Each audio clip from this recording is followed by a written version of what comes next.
Thank you.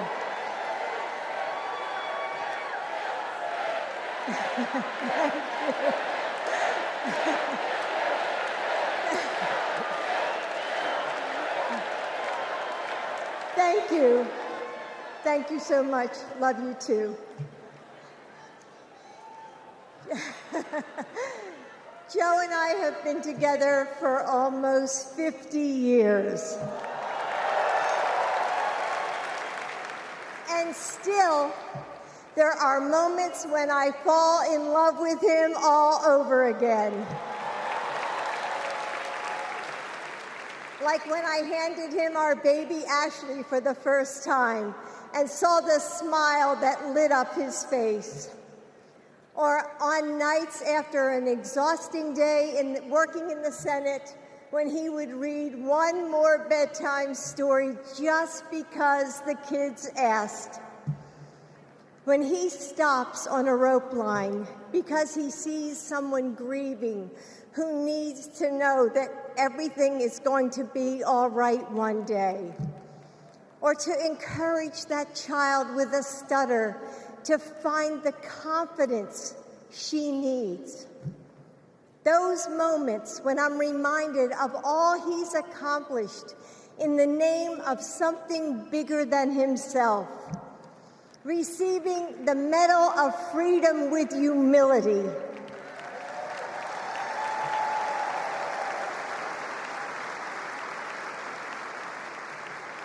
Placing his hand on our family Bible to take his oath of office. And weeks ago, when I saw him dig deep into his soul and decide to no longer seek re-election and endorse Kamala Harris.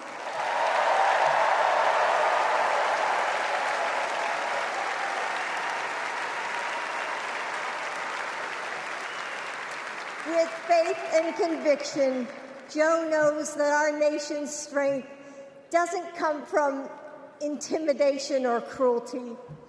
It comes from the small acts of kindness that heal deep wounds, from service to the communities that make us who we are, from love of a country that shines with promise and renewal. Kamala Harris knows that too.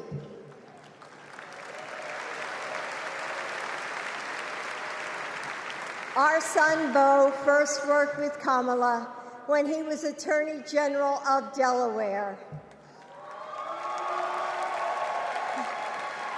He told me at the dinner table one night, "Mom, she's special, someone to keep your eye on." And he was right. Joe and I know Kamala. We have seen her courage, her determination, and her leadership up close. Kamala and Tim, you will win.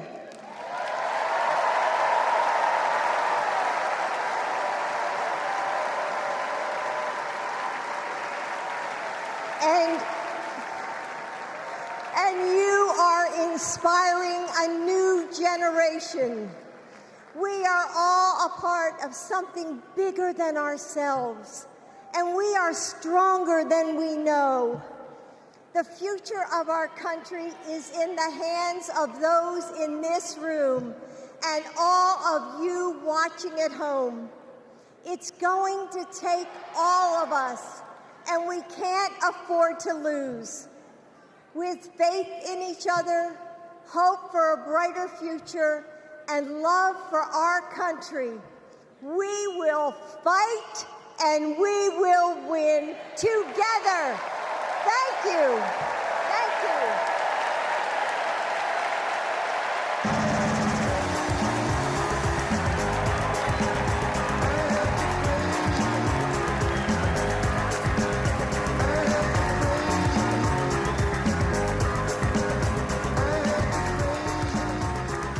Please welcome first daughter, Ashley Biden.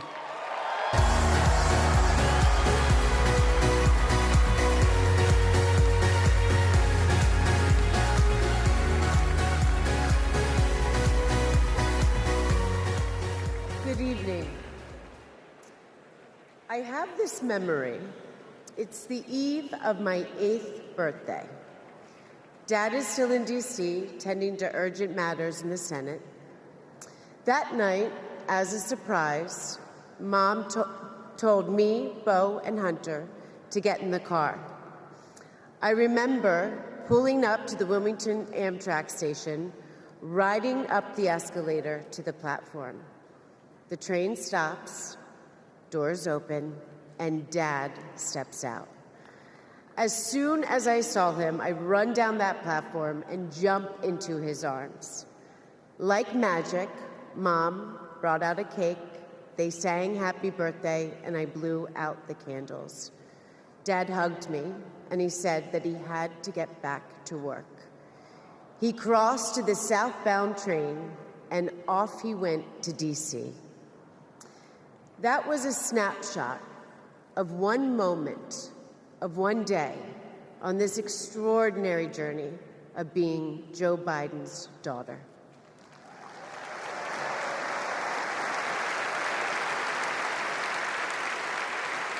Joe Biden is the OG girl dad.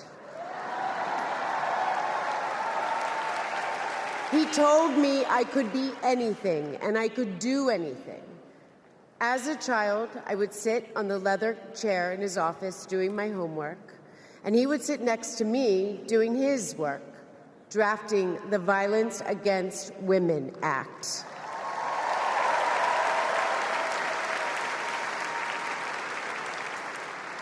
And he wasn't just a girl dad. I could see that he valued and trusted women. How he listened to his mother, how he believed in his sister, and most of all, how he respected my mother's career. Dad was always there, doing everything he could to be a true partner to her. Dad, you always tell us, but we don't tell you enough, that you are the love of our lives and the life of our love.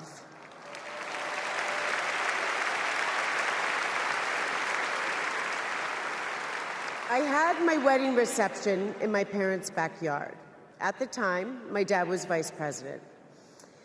But he was also that dad who literally set up the entire reception. He was riding around in his John Deere four-wheeler, fixing the place settings, arranging the plants, and by the way, he was very emotional.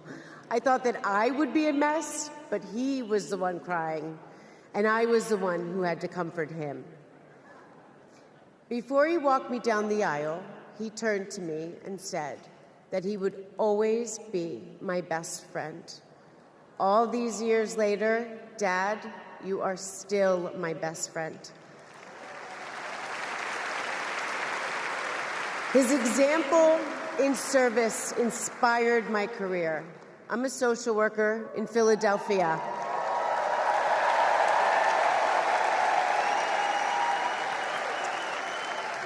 I support formerly incarcerated women as they heal from past trauma and they reclaim their lives.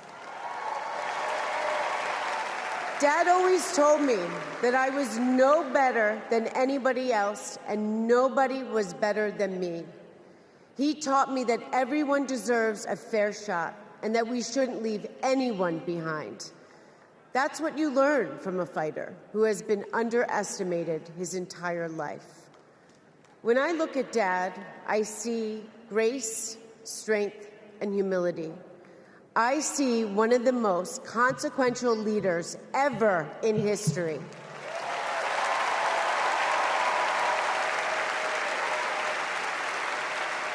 And I also know that he never stops thinking about you, about your dreams, about your dignity, about your opportunities, about your family. Dad knows that family is everything.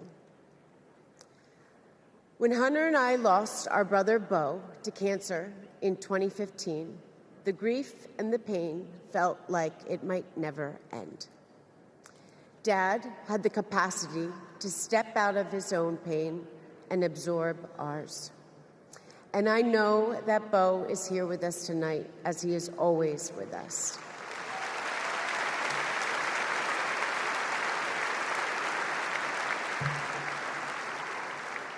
After Bo passed, I got this tattoo on my wrist. It says, "Courage, dear heart." A reminder to myself to keep going, to get back up, like my dad has always done. He has taught me that a courageous heart is a miraculous thing. A courageous heart can heal a family. A courageous heart can heal a nation, and maybe even the world. And now, this election requires the courageous hearts of all of us. In 2020, my dad selected Kamala Harris to beat Donald Trump. And he knows in 2024, she will beat Donald Trump again.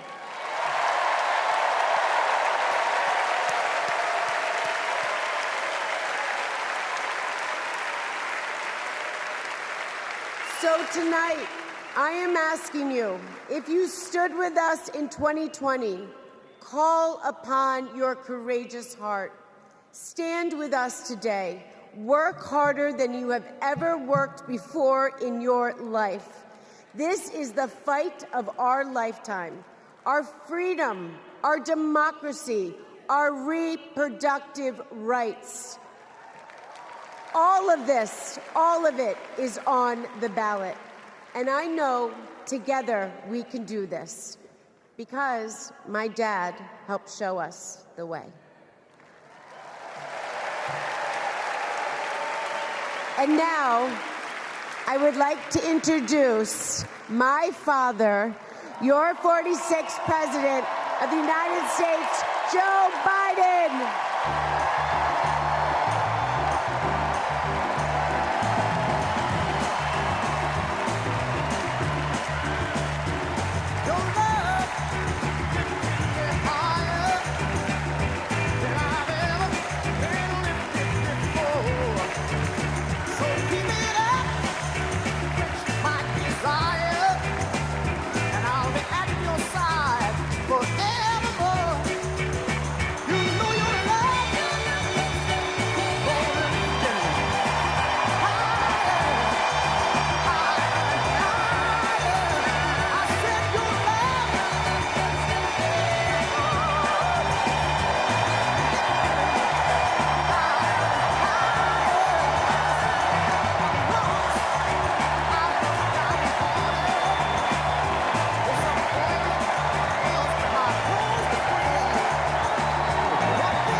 Thank you, thank you.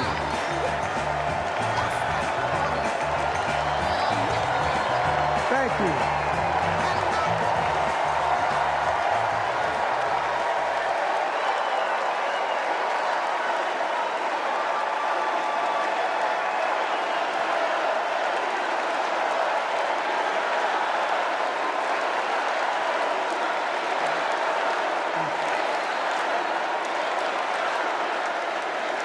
Thank you, thank you, thank you.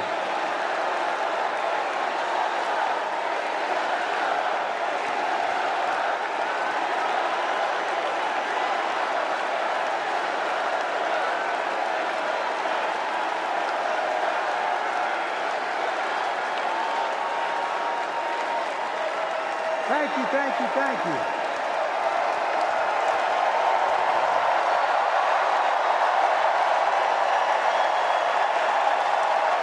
Thank you.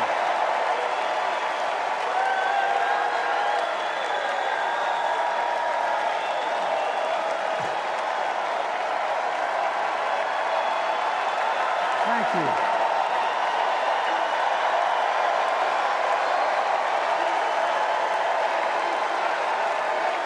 Thank you.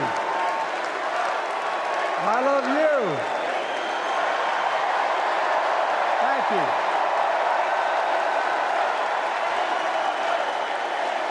Thank you, thank you, thank you.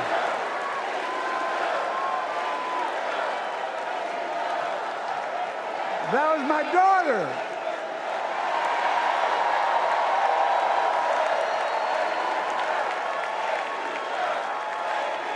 Thank you.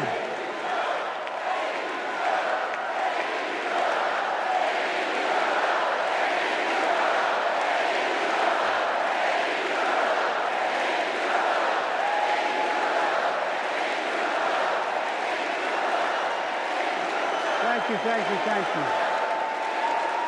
Thank you. Thank you, Mitchell. I tell you what.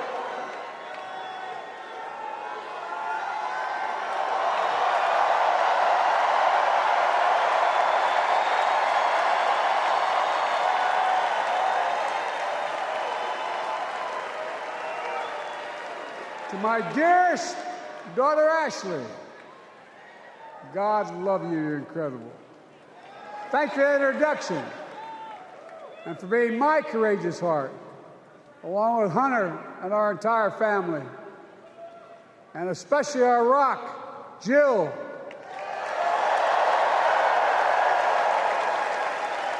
Who, as those of you who know us, she still leaves me both breathless and speechless.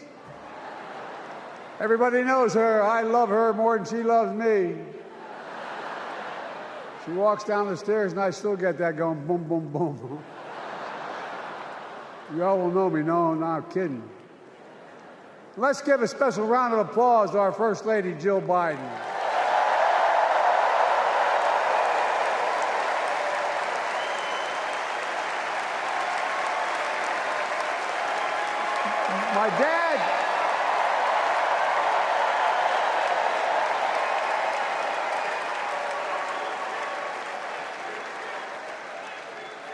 My dad used to have an expression, for real. He'd say, Joey, family is the beginning, the middle, and the end. And I love you all. Folks. And America, I love you.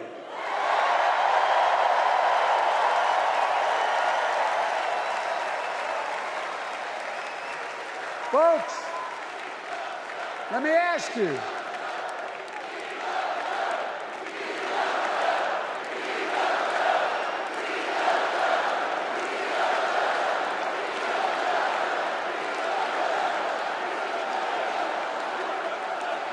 Let me ask you. Are you ready to vote for freedom?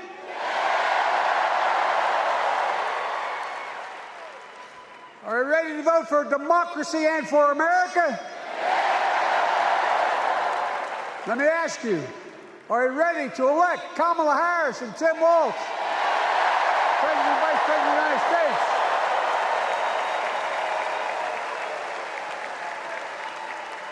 My fellow Democrats, my fellow Americans, nearly 4 years ago, in winter, on the steps of the Capitol on a cold January day, I raised my right hand and I swore an oath to you and to God to preserve, protect, and defend the Constitution and to faithfully execute the office of the President of the United States.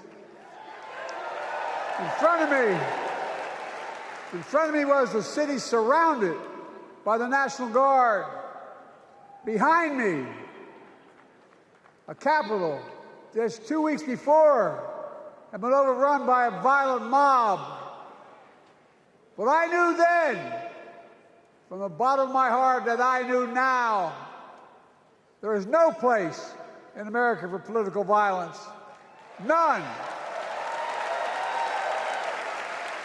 You cannot say you love your country only when you win.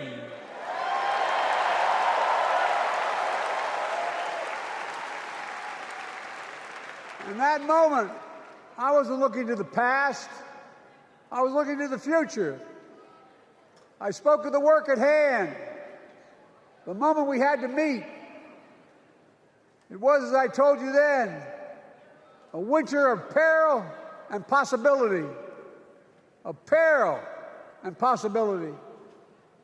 We're in the grip of a once-in-a-century pandemic, historic joblessness, a call for racial justice long overdue, clear and present threats to our very democracy. Thank you.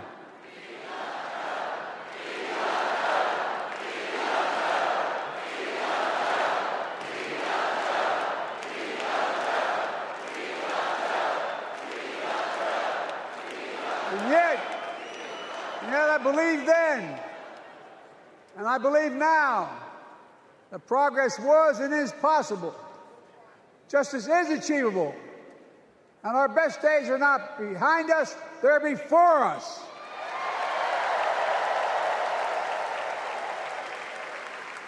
Now it's summer. The winter has passed, and with a grateful heart, I stand before you now on this August night to report that democracy has prevailed.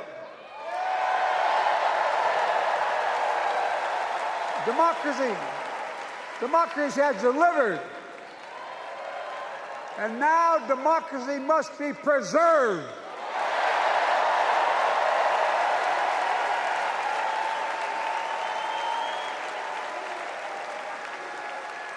You've heard me say it before. We're facing an inflection point. One of those rare moments in history when the decisions we make now will determine the fate of our nation and the world for decades to come. That's not hyperbole, I mean it literally. We're in a battle for the very soul of America. I ran for president in 2020 because of what I saw in Charlottesville in August of 2017.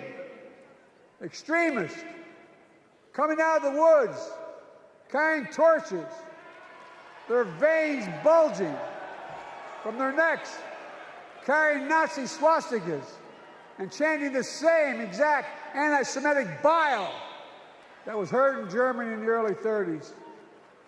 Neo-Nazis, white supremacists, and the Ku Klux Klan, so emboldened by a president then in the White House that they saw as an ally. They didn't even bother to wear their hoods. Hate was on the march in America. Old ghosts and new garments, stirring up the oldest divisions, stoking the oldest fears, giving oxygen to the oldest forces that they long sought to tear apart America. In the process, a young woman was killed. When I contacted her mother, I asked about what happened. She told me. When the president was asked what he thought had happened, Donald Trump said, and I quote, "There are very fine people on both sides. My God." That's what he said. That is what he said and what he meant. That's when I realized, had listened to the admonition of my dead son, I could not stay in the sidelines. So I ran.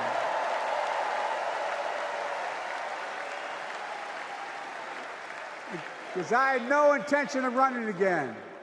I just lost part of my soul. But I ran with a deep conviction.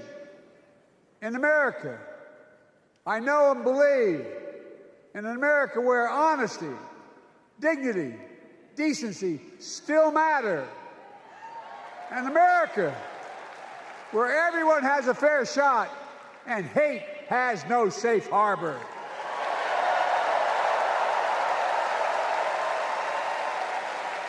In America, where the fundamental creed of this nation, that all of us are created equal, is still very much alive, and a broad coalition of Americans joined with me. 81 million voters voted for us, more than any time in all of history. Because of all of you in this room and others, we came together in 2020 to save democracy.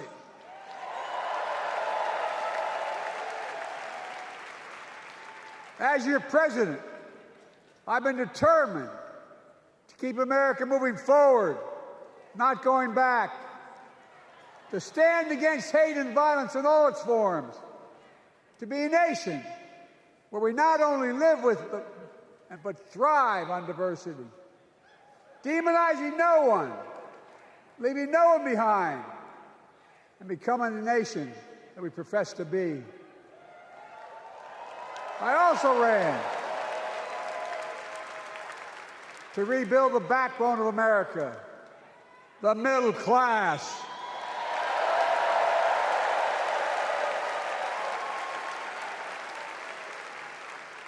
I made a commitment to you that I'd be a president for all Americans, whether you voted for me or not. We have done that. Studies show the major bills we have passed actually delivered more to red states than blue, because the job of the president is to deliver to all of America.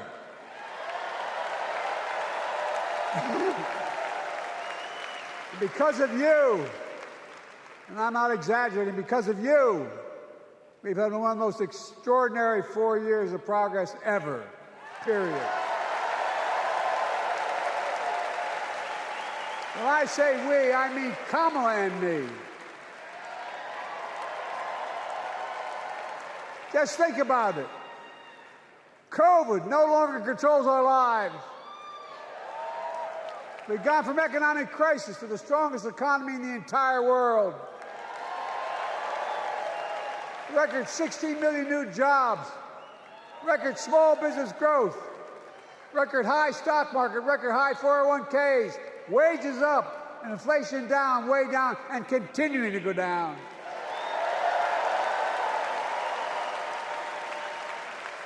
The smallest racial wealth gap in 20 years. And yes, we both know we have more to do, but we're moving in the right direction. More Americans have peace of mind that comes from having health insurance. More Americans have health insurance today than ever before in American history.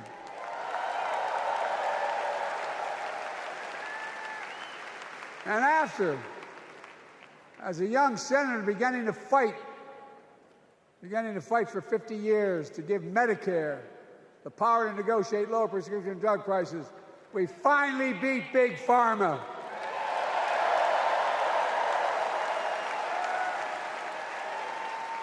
And guess who cast the tie-breaking vote? Vice President, soon-to-be President Kamala Harris.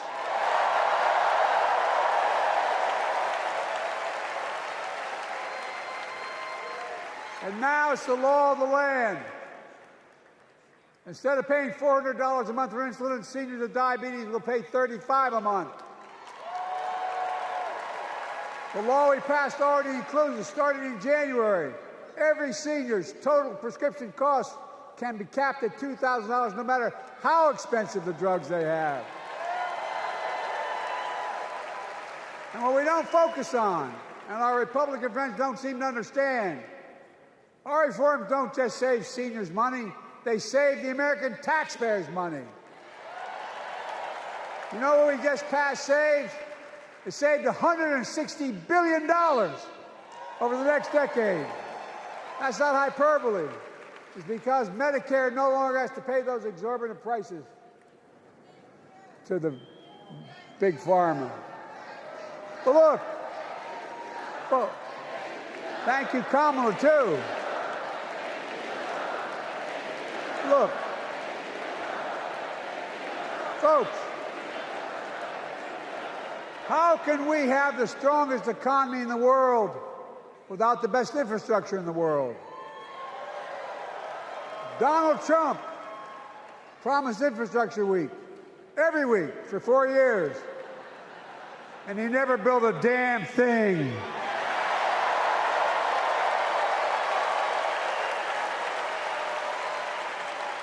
But now, because of what Kamala and I have done, remember we were told we couldn't get it done. Remember when we came into office, we couldn't get anything passed?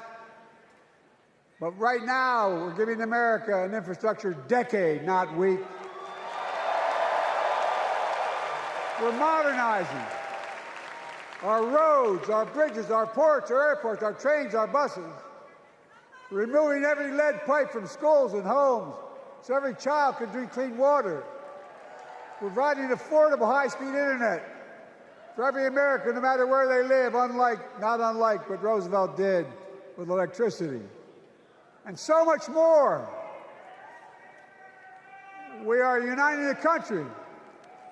We're growing our economy. We're improving our quality of life. And we're building a better America.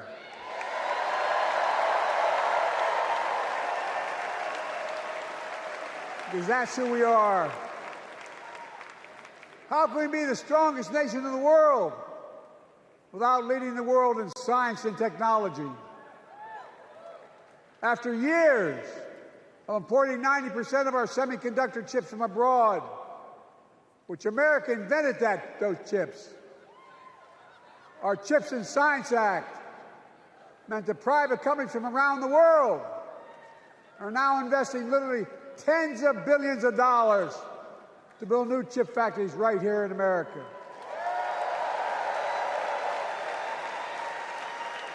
And over that period, they'll create tens of thousands of jobs.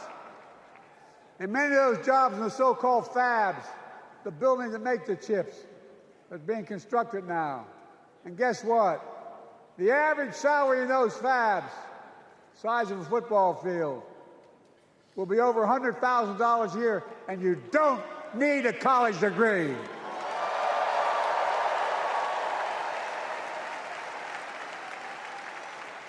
Because of you and so many electeds out there, American manufacturing is back. Where the hell does it say we wouldn't lead the world in manufacturing? 800,000 new manufacturing jobs.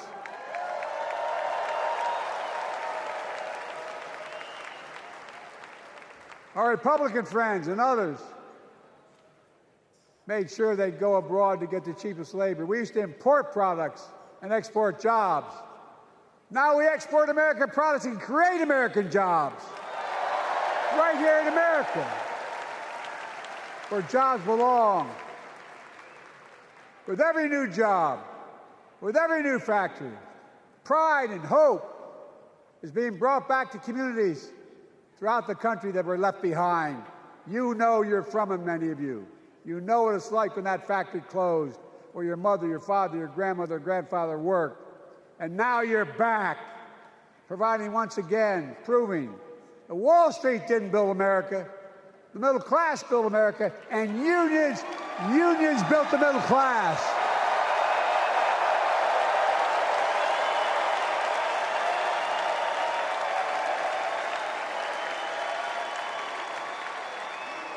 It's been my view since I came to the Senate.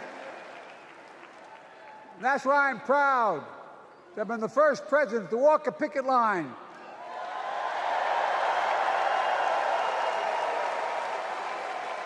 and be labeled the most pro-union president in history, and I accept it. That's a fact.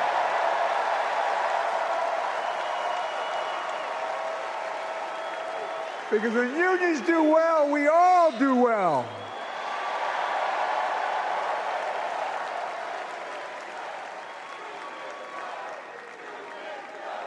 You got it, man.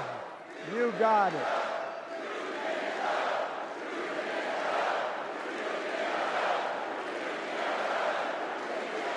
I agree. I'm proud. Look, remember we told we couldn't get anything done because we couldn't get anything done in the Congress. But with your support, we passed the most significant climate law in the history of mankind.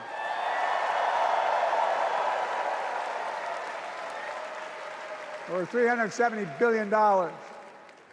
Cutting carbon emissions in half by 2030. Launching a climate corps, similar to AmeriCorps and Peace Corps, creating tens of thousands of jobs for young people of the future who are going to make sure this continues. Creating hundreds of thousands of jobs in clean energy for American workers, including the IBEW installing 500,000 charging stations all across America.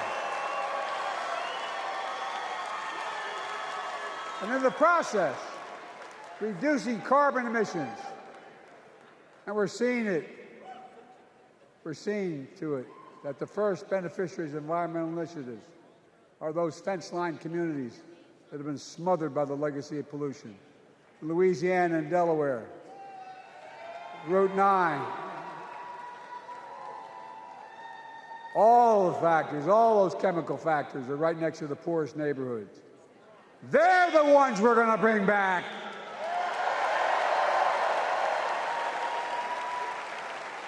And how? How can we be the greatest nation in the world without the best education system in the world? Donald Trump and the Republican friends, they not only can't think, they can't read very well. Seriously, think about it. Look at their Project 2025. They want to do away with the Department of Education. Well, during the pandemic, Kamala and I helped states and cities get back their schools back open.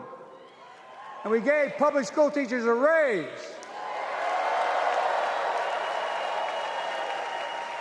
We created apprenticeships with businesses and communities, putting students on a path to a good paying job, whether or not they go to college.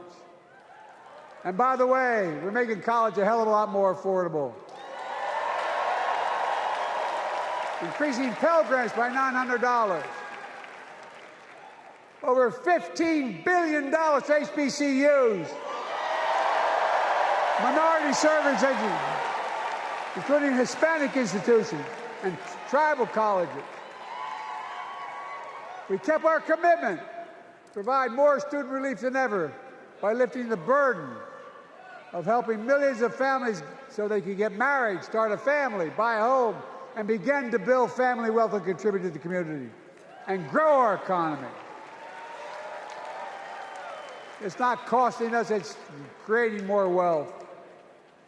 We fundamentally transformed how our economy grows, from the middle out and the bottom up instead of the top down. You know, my dad used to say there wasn't a whole hell of a lot to drop down on my kitchen table at the end of the month. I come from a basic middle-class family, 3-bedroom house, 4 kids, a grandpa living with us, decent neighborhood, but never a penny to spare. And look, that top-down notion never worked. A lot of Democrats didn't think it worked, thought it worked, but it doesn't.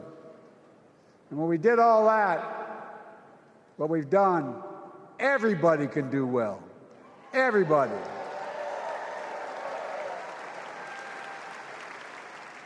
Donald Trump calls America a failing nation. No, I'm serious. But think about this. Think about this. He publicly says to the whole world, I'm going to say something outrageous. I know more foreign leaders by their first names and know them well than anybody alive. Just because I'm so damn old. But I'm not joking. Think of the message he sends around the world when he talks about America being a failing nation. He says we're losing. He's the loser. He's dead wrong.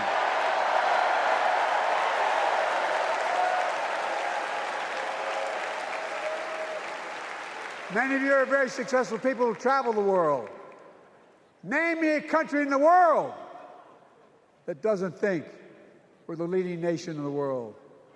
Without America, not a joke, think about it. I'm being literal. Who could lead the world other than the United States of America? Well, guess what? America's winning, and the world's better off for it. America's more prosperous, and Americans are safer today than under Donald Trump.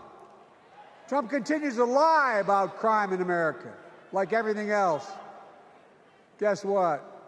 On his watch, the murder rate went up 30%, the biggest increase in history.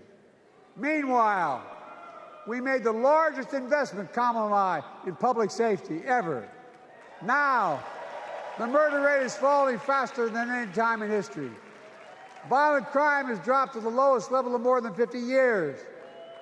And crime will keep coming down when we put a prosecutor in the Oval Office instead of a convicted felon.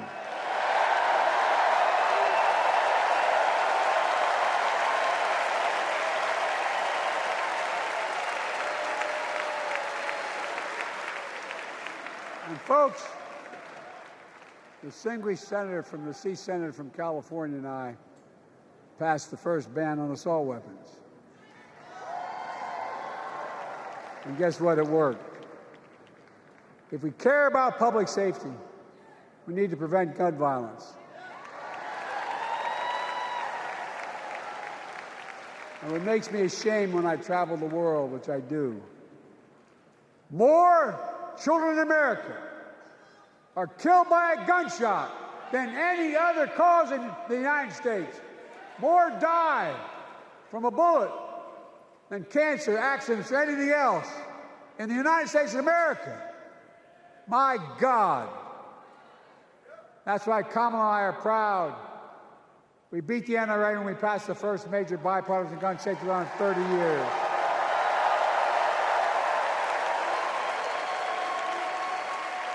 I'm serious. That comes from here. And now it's time to ban assault weapons again. And demand universal background checks.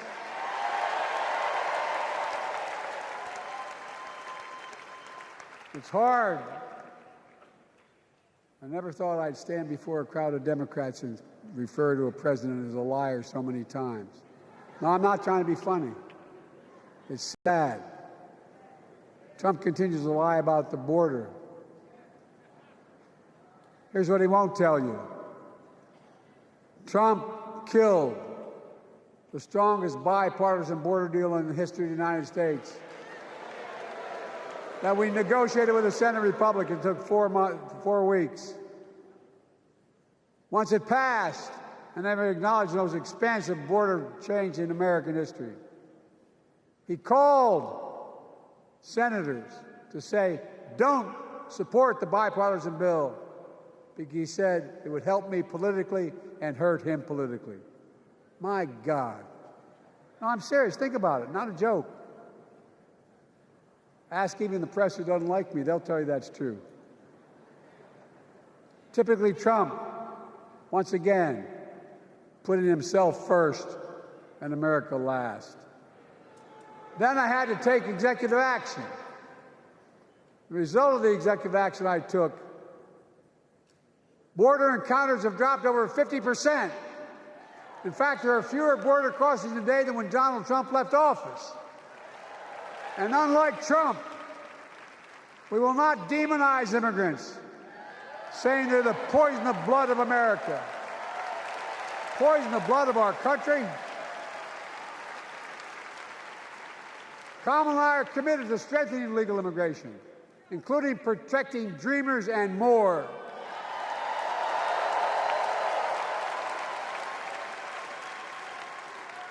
And here's what else I believe in. Protecting your freedom to vote, your freedom to love who you love.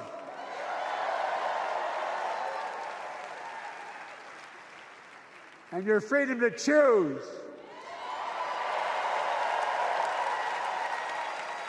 In its decision overturning Roe v. Wade, as you heard earlier tonight, the United States Supreme Court majority wrote the following, quote, women are not without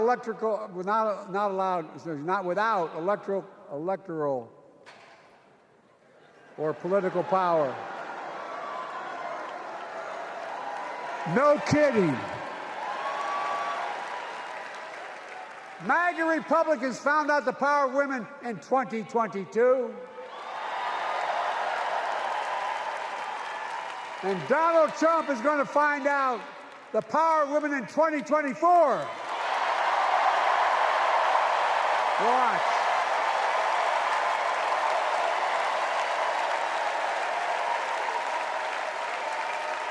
And where Trump and his MAGA Republican right-wingers seek to erase history, we Democrats continue to write history and make more history. I'm proud to have kept my commitment to appoint the first black woman in the United States Supreme Court.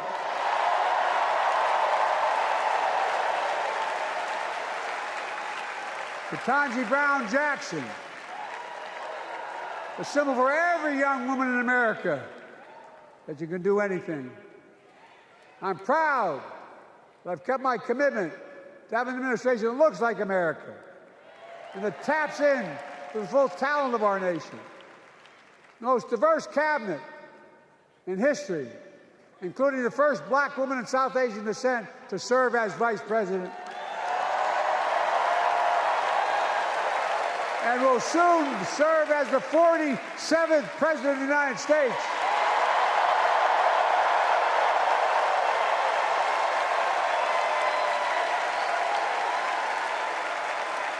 She is good.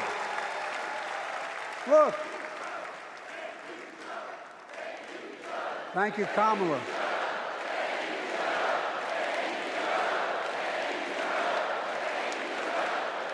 Folks, I've long said we have many obligations as a nation, but I got in trouble years ago for saying I'd make no apologies. We have only one truly sacred obligation: to prepare and equip those we send to war and care for them and their families when they come home and when they don't. That's why I'm so proud to have written and signed the PACT Act, one of the most significant laws ever, helping veterans and their families exposed to toxic materials like burn pits and Agent Orange. I was around during the Vietnam War. It's hard. Nobody was able to prove that their illness was a consequence of Agent Orange. And no one was able to prove initially that because they lived in burn pits like my son lived next to in Iraq for a year, that is the cause of their illness. But because of the PACT Act, a surviving spouse with 2 children is now eligible for a stipend of about $3,000 a month. And those children who lost a parent are eligible for tuition benefits to go to college and to get job training. It's already helping over 1 million veterans and their families just so far. Well, I love them, and I'm so proud of my son's service. We get it, but guess who doesn't get it and doesn't respect our veterans? We know from his own chief of staff, the 4-star General John Kelly, that Trump, when in Europe, would not go to the grave sites in France. The brave service members who gave their lives to this country, he called them suckers and losers. Who in the hell does he think he is? Who does he think he is? There's no words for a person. They're not the words of a person. Not words. Commander-in-Chief. Period. Not then, not now, and not ever. I mean that. I mean that from the bottom of my heart.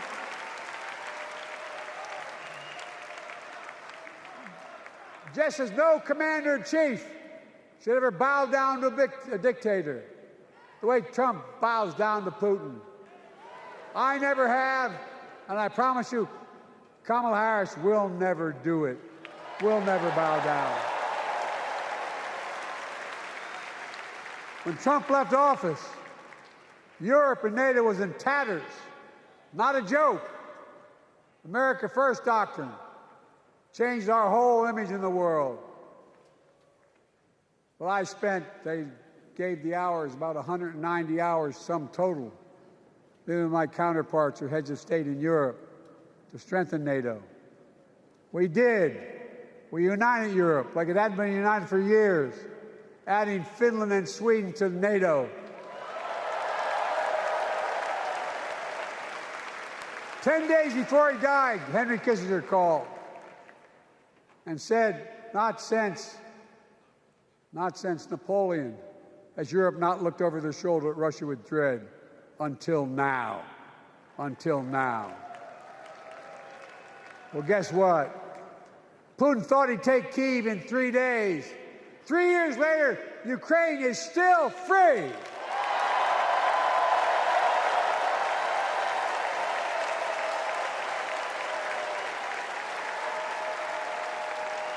When I came to office, the conventional wisdom was that China would inevitably surpass the United States. They haven't noticed. No one's saying that now.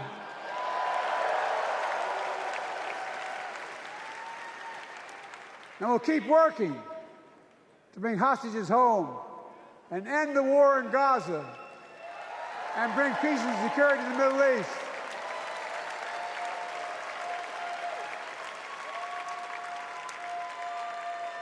As you know, I wrote a peace treaty for Gaza. A few days ago, I put forward a proposal that brought us closer to doing that than we've done since October 7th. We're working around the clock, my Secretary of State, to prevent a wider war and reunite hostages with their families and surge humanitarian health and food assistance into Gaza now.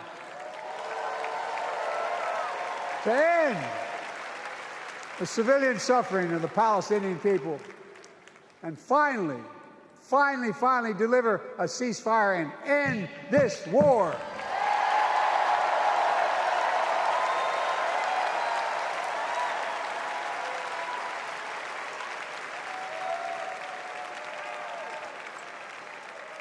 Those protesters out in the street, they have a point. A lot of innocent people are being killed on both sides. Just as we worked around the clock to bring home wrongfully detained Americans and others from Russia in one of the most complicated swaps in history, but they're home. Kamala and I are going to keep working to bring all Americans wrongfully detained around the world home. I mean it. Folks, I've got 5 months left in my presidency. I've got a lot to do. I intend to get it done.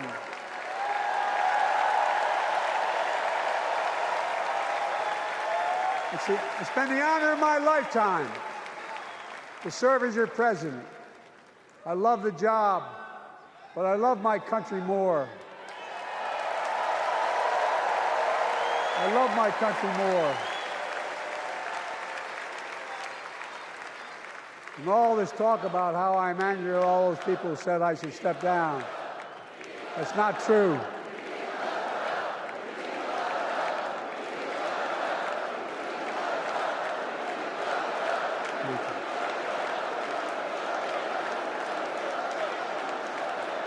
I love my country more, and we need to preserve our democracy.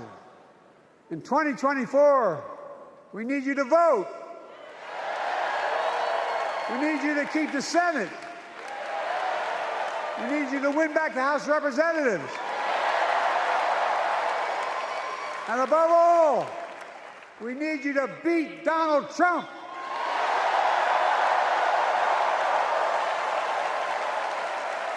And elect Kamala and Tim President and Vice President of the United States of America. Look, they'll continue to lead America forward, creating more jobs, standing up for workers, growing the economy, lower the cost to American families so they just have a little more breathing room. We've made incredible progress, but we have more work to do. And Kamala and Tim will continue to take on corporate greed and bring down cost of food. They'll keep taking on Big Pharma, making insulin $35 a month, not just for seniors, but for everyone in America. And capping prescription drug costs at a total of $2,000, not just for seniors, but for everyone. And folks, that's going to save America again tens of billions of dollars. Folks, they'll make housing more affordable, building 3 million new homes, providing $25,000 down payment assistance for the first-time home buyer, more than the 10 we approved. Donald Trump wants a new tax on imported goods, food, gas, clothing, and more. You know what that will cost the average family, according to the experts? $3,900 a year in a tax. No, it's a fact. Kamala and Tim will make the child care tax credit permanent.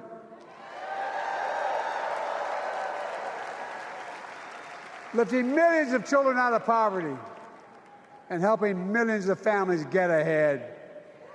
But you know what Trump has? He created the largest debt any president had in 4 years with his $2 trillion tax cut for the wealthy. Well, Trump has a new plan. He wants to provide a $5 billion tax cut for corporations and the very wealthy. Read it. Put us further in debt. And folks, you know we have 1,000 billionaires in America. You know what their average tax rate they pay? 8.2%.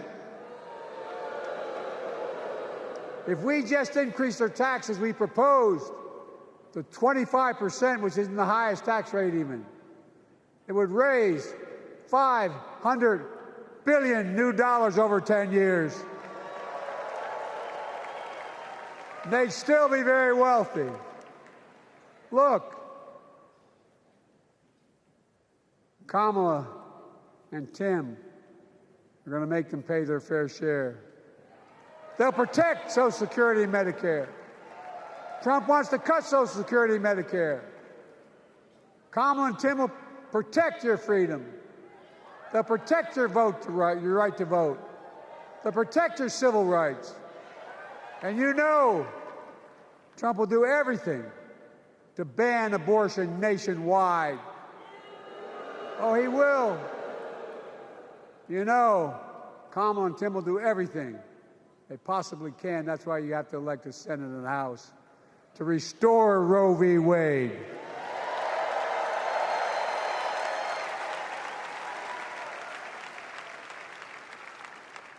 The ancient Greeks taught us that character is destiny. Character is destiny. For me and Jill, we know Kamala and Doug are people of character. It's been our honor to serve alongside them. And we know that Tim and Gwen Waltz are also people of great character. Selecting Kamala was the very first decision I made when I became our nominee. And it was the best decision I made my whole career.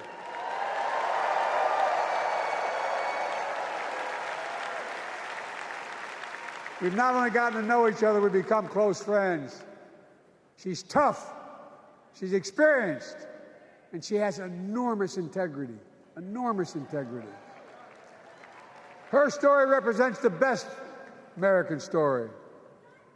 And like many of our best presidents, she was also vice president.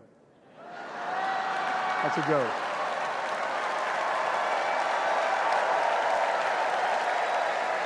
But she'll be a president our children can look up to. She'll be a president respected by world leaders because she already is. She'll be a president we can all be proud of. And she will be a historic president who puts her stamp on America's future.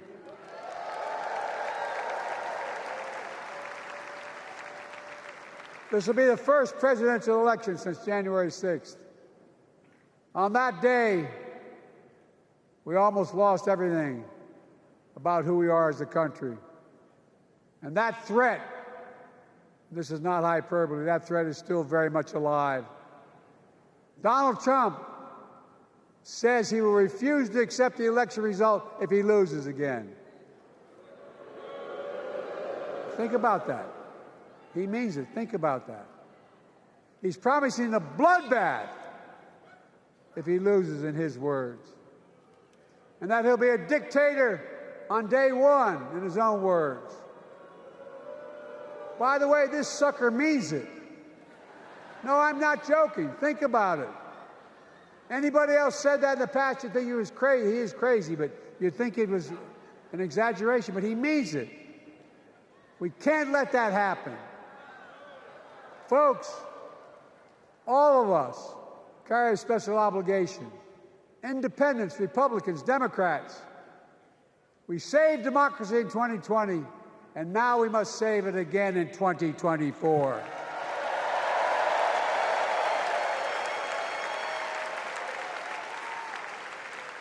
The vote of each of us cast this year will determine whether democracy and freedom will prevail.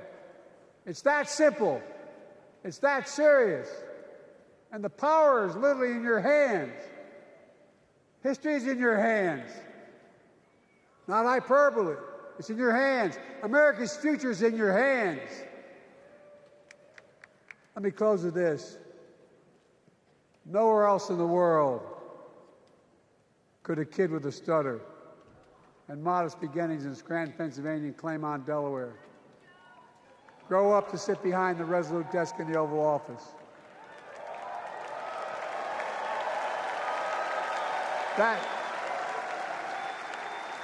That's because America is and always has been a nation of possibilities.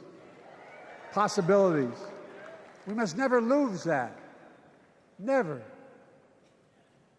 Kamala and Tim understand that this nation must continue to be a place of possibilities, not just for the few of us, but for all of us. But join me in promising your whole heart to this effort, and where my heart will be. I promise I'll be the best volunteer Harrison Walsh has ever seen.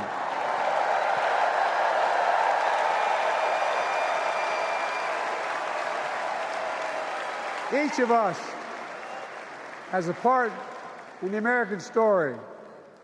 For me and my family, there's a song that means a lot to us. It captures the best of who we are as a nation. The song is called American Anthem. There's one verse that stands out, and I can't sing worth a damn, so I'm not going to try. I'll just quote it. The work and prayers of centuries have brought us to this day. What shall our legacy be? What will our children say? Let me know in my heart, when my days are through, America, America, I gave my best to you.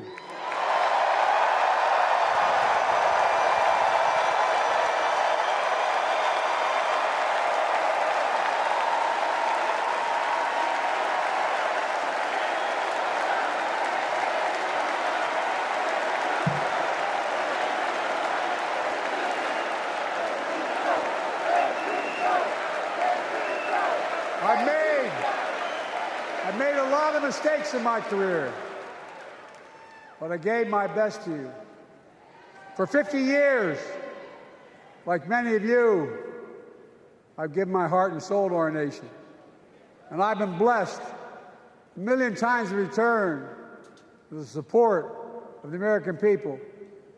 I've either been too young to be in the Senate because I wasn't 30 yet, and too old to stay as president.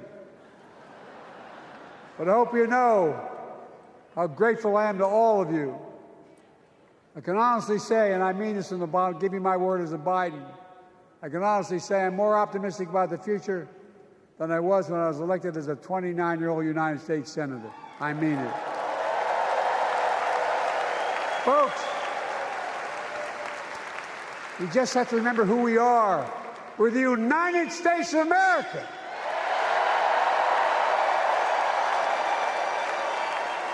And there's nothing we cannot do when we do it together. God bless you all, and may God protect our troops.